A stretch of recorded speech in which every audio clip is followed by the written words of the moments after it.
Hello ವಿದ್ಯಾರ್ಥಿಗಳೇ, Educare ಕನ್ನಡಿಗ YouTube ಚಾನಲ್ಗೆ ನಿಮಗೆಲ್ಲ ಸ್ವಾಗತ ಸುಸ್ವಾಗತ. ಈಗ ಯಾರೆಲ್ಲ first PUC commerce and diploma ಓದುತ್ತಿರೋ ವಿದ್ಯಾರ್ಥಿಗಳಿಗೆ ಸ್ಕಾಲರ್ಶಿಪ್ ಓಪನ್ ಆಗಿದೆ. ಅದು ಯಾವ ಸ್ಕಾಲರ್ಶಿಪ್ ಅಂದರೆ ವಿದ್ಯಾ ಪೋಷಕ್ ಸ್ಕಾಲರ್ಶಿಪ್ ಅಂತ ಓಪನ್ ಆಗಿದೆ. ಇನ್ನು ಯಾರೆಲ್ಲ ಅಪ್ಲಿಕೇಶನ್ ಹಾಕಿಲ್ಲ ಬೇಗನೆ ಅಪ್ಲಿಕೇಶನ್ ಹಾಕಿ. ಇದು ಪ್ರತಿಯೊಬ್ಬರಿಗೆ ಬರೋದಿಲ್ಲ. ಯಾರೆಲ್ಲ 80% SSLCಯಲ್ಲಿ 80ಕ್ಕಿಂತ ಹೆಚ್ಚು ಅಂಕವನ್ನು ಪಡೆದಿರುವಂಥ ವಿದ್ಯಾರ್ಥಿಗಳಿಗೆ ಖಂಡಿತ ಅಮೌಂಟ್ ಬಂದೇ ಬರುತ್ತೆ. ಇದು ಜೆನ್ಯೂನ್ ಸ್ಕಾಲರ್ಶಿಪ್ ಆಗಿದೆ. ಮತ್ತು ಇದಕ್ಕೆ ಯಾರೆಲ್ಲ ಎಲಿಜಿಬಲ್ ಇದ್ದಾರೆ, ಇಷ್ಟೆಲ್ಲ ಅಮೌಂಟ್ ಬರುತ್ತೆ ಮತ್ತು ಯಾವ ರೀತಿ ನೀವು ಅಪ್ಲೈ ಮಾಡಬೇಕು ಅನ್ನೋದು ಸಂಪೂರ್ಣ ಮಾಹಿತಿನ ಈ ಒಂದು ವಿಡಿಯೋದಲ್ಲಿ ನಿಮಗೆ ಕೊಡ್ತೀನಿ. ನೀವೇನಾದರೂ ಮೊದಲನೇ ಬಾರಿಗೆ ನನ್ನ ಒಂದು ವಿಡಿಯೋ ನೀವು ನೋಡ್ತಾ ಇದ್ರೆ ಒಂದು ಸಬ್ಸ್ಕ್ರೈಬ್ ಮಾಡಿ, ಹಾಗೆ ಲೈಕ್ ಮಾಡಿ, ಶೇರ್ ಮಾಡಿ. ಈಗ ಮೊದಲಿಗೆ ಬನ್ನಿ, ಈಗ ಯಾರೆಲ್ಲ ಎಲಿಜಿಬಲ್ ಆಗುತ್ತೆ ನೋಡೋಣ. ಈಗ ಯಾರೆಲ್ಲ PUC ಮೊದಲನೇ ವರ್ಷ ಅಂದರೆ ಕಾಮರ್ಸ್ನಲ್ಲಿ ಮತ್ತು ಡಿಪ್ಲೊಮಾದಲ್ಲಿ ಓದುತ್ತಿರೋ ವಿದ್ಯಾರ್ಥಿ ಮತ್ತು ವಿದ್ಯಾರ್ಥಿನಿಯರಿಗೆ ಅವರು ಅಪ್ಲೈ ಮಾಡ್ಬೋದು.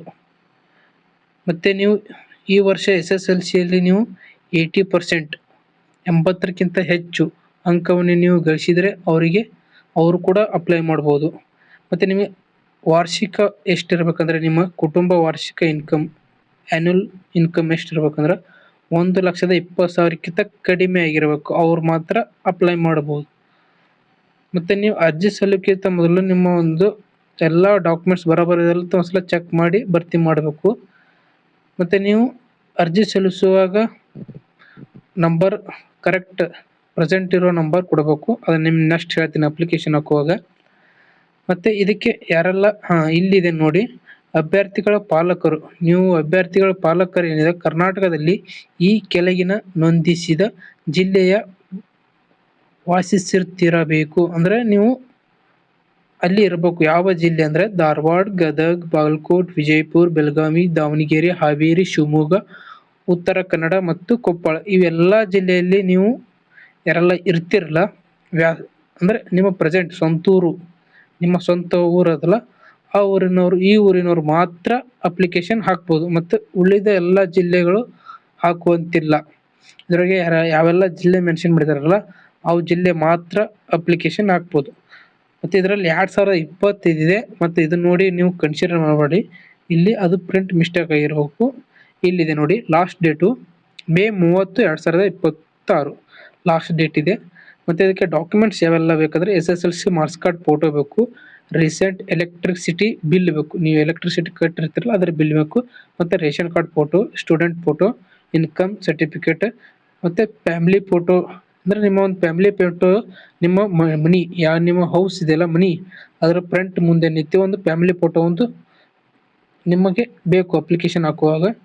ಮತ್ತು ನಿಮ್ಮ ಒಂದು ಮನೆ ಫುಲ್ ಸರೌಂಡಿಂಗ್ ವಿಡಿಯೋ ಮತ್ತು ಇನ್ಸೈಡ್ ವಿಡಿಯೋ, ಎಷ್ಟು ಬೆಡ್ರೂಮ್ ಇದೆ, ಎಷ್ಟು ಹಾಲ್ ವಿಡಿಯೋ, ಕಿಚನ್ ವಿಡಿಯೋ, ಇವೆಲ್ಲ ವಿಡಿಯೋ ಕ್ವಾಲಿಟಿ ವಿಡಿಯೋ ಮಾಡಿ ಇಟ್ಕೊಡಿ, ಅದನ್ನು ಬೇಕಾಗುತ್ತೆ.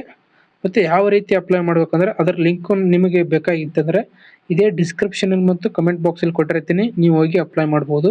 ನಿಮಗೆ ತೋರಿಸಿ ನೋಡ್ಬೋದು ಯಾವ ರೀತಿ ಅಪ್ಲೈ ಮಾಡ್ಬೇಕಂತ. ಇಲ್ಲಿ ನೋಡಿ, ಇದು ಅಪ್ಲಿಕೇಶನ್ ಓಪನ್ ಆಗಿದೆ. ಇಲ್ಲೆಲ್ಲ ಕೊಟ್ಟಿದ್ದಾರೆ, ನೀವು ಓದ್ಬೋದು ಅಪ್ಲಿಕೇಶನ್ ಹಾಕೋಕ್ಕಿಂತ ಮೊದಲು. ಮತ್ತು ಇನ್ನೊಂದು ಅವರು ಕಾಂಟ್ಯಾಕ್ಟ್ ನಂಬರ್ ಕೊಟ್ಟಿದ್ದಾರೆ, ಅದನ್ನು ನೋಡ್ಬೋದು. ನಿಮಗೆ ಏನಾದರೂ ಕ್ವಶನ್ ಇದ್ದರೆ ಅದಕ್ಕೆ ಕಾಲ್ ಮಾಡ್ಬೋದು. ಇಲ್ಲಿ ನೋಡ್ಬೋದು, ಇಲ್ಲೇ ಅಪ್ಲಿಕೇಶನ್ ನೀವು ಭರ್ತಿ ಮಾಡಬೇಕು. ನಿಮ್ಮ ನೇಮ್ ಹಾಕಿ, ಡೇಟ್ ಆಫ್ ಬರ್ತ್ ಹಾಕಿ, ಮತ್ತು ನಿಮ್ಮ place, district, taluk, contact number is mandatory. ಇದು ಯಾವುದು ಮಿಸ್ಟೇಕ್ ಹಾಕಕ್ಕೆ ಹೋಗ್ಬೇಡ್ರಿ, ಕರೆಕ್ಟ್ ಹಾಕಿ. ಯಾಕೆಂದರೆ ನಿಮಗೆ ಕಾಂಟ್ಯಾಕ್ಟ್ ಮಾಡ್ತಾರೆ, ನೀವೇನಾದರೂ ಮೆರಿಟ್ ಲಿಸ್ಟ್ ಸೆಲೆಕ್ಟ್ ಆದರೆ ನಿಮಗೆ ಕಾಂಟ್ಯಾಕ್ಟ್ ಮಾಡ್ತಾರೆ ಅವರು. ಮತ್ತು ಫಾದರ್ ನೇಮು, ಮದರ್ ನೇಮು ಹಾಕಿ. ನಿಮ್ಮ ಫಾದರ್ ಮತ್ತು ಮದರ್ ಏನು ಕೆಲಸ ಮಾಡ್ತಿದ್ದಾರೆ, ಆಕ್ಯುಪೇಷನ್ ಏನು ಅದನ್ನು ಹಾಕಿ. ಮತ್ತು ಫ್ಯಾಮಿಲಿ ಇನ್ಕಮ್ ಎಷ್ಟಿದೆ ಅದನ್ನು ಹಾಕಿ. ಮತ್ತು ನಂಬರ್ ಆಫ್ ಫ್ಯಾಮಿಲಿ ಮೆಂಬರ್ಸ್, ನಿಮ್ಮ ಫ್ಯಾಮಿಲಿ ಮೆಂಬರ್ಸ್ ಎಷ್ಟು ಜನ ಅದು ಹಾಕಿರಿ. ನಿಮ್ಮ ಜೆಂಡರ್ ಹಾಕಿ. ಮತ್ತು ಕಾಸ್ಟ್ ಆ್ಯಂಡ್ ಇದು ಹಾಕಿರಿ, ನಿಮ್ಮ ಕಾಸ್ಟ್ ಯಾವುದು ಅದು ಹಾಕಿರಿ. ಮತ್ತು ಹೌಸ್ ಟೈಪ್, ನೀವು ರೆಂಟ್ ಇದಿರೋ ಓನ್ ಹೌಸ್ ಇದೆ ಅದೆಲ್ಲ ಹಾಕಿ ನೀವು ನೆಕ್ಸ್ಟ್ ಕೊಟ್ಟರೆ ಆಯಿತು. ಇನ್ನೊಂದು ಅಪ್ಲಿಕೇಶನ್ ಬರುತ್ತೆ, ನೀವು ಅದನ್ನು ಅಪ್ಲೈ ಮಾಡಿ ಸಂಪೂರ್ಣವಾಗಿ ಸಬ್ಮಿಟ್ ಅದು ಕೊಟ್ಟರೆ ಮತ್ತು ನಿಮಗೆ ನೀವು ಏನಾದರೂ ಸೆಲೆಕ್ಟ್ ಆದರೆ ನಿಮಗೆ ನೋಟಿಫಿಕೇಷನ್ ಬರುತ್ತೆ ಇಮೇಲ್ಗೆ, ಮತ್ತು ಇಲ್ಲಾಂದರೆ ಅವ್ರು ಕಾಲ್ ಮಾಡ್ತಾರೆ. ಆ ಥರ ಏನಾದರೂ ಮೆರಿಟ್ ನಿಮ್ಮ ಲಿಸ್ಟ್ ಬಿಟ್ಟರೆ ನಾನು ಮತ್ತೆ ಒಂದು ವಿಡಿಯೋ ಮಾಡ್ತೀನಿ. ಆ ವಿಡಿಯೋ ನಿಮಗೆ ತಲುಪಬೇಕಂದ್ರೆ ನೀವು ಸಬ್ಸ್ಕ್ರೈಬ್ ಮಾಡಿರಬೇಕು, ಬೆಲ್ ಐಕಾನ್ ಆನ್ ಮಾಡಿರಬೇಕು. ಯಾಕಂದರೆ ಅಷ್ಟು ಮಾಡೋದಂತ ನಿಮಗೆ ನೋಟಿಫಿಕೇಶನ್ ಬರುತ್ತೆ. ಅದಕ್ಕೆ ಸಬ್ಸ್ಕ್ರೈಬ್ ಮಾಡಿ. ಮತ್ತೆ ಅದ್ರ ನೋಟಿಫಿಕೇಶನ್ ಬೇಕಾದ್ರೆ ನೀವು ಟೆಲಿಗ್ರಾಮ್ ಲಿಂಕಲ್ಲಿ ಜಾಯ್ನ್ ಆಗಿ ಅಲ್ಲಿ ಎಲ್ಲ ಥರದ ಅಪ್ಡೇಟ್ ಕೊಡ್ತಾ ಇರ್ತೀನಿ. ಮತ್ತೆ ನೆಕ್ಸ್ಟ್ ವಿಡಿಯೋದಲ್ಲಿ ಸಿಗೋಣ. ಬಾಯ್ ಗೆಳೆಯರೆ.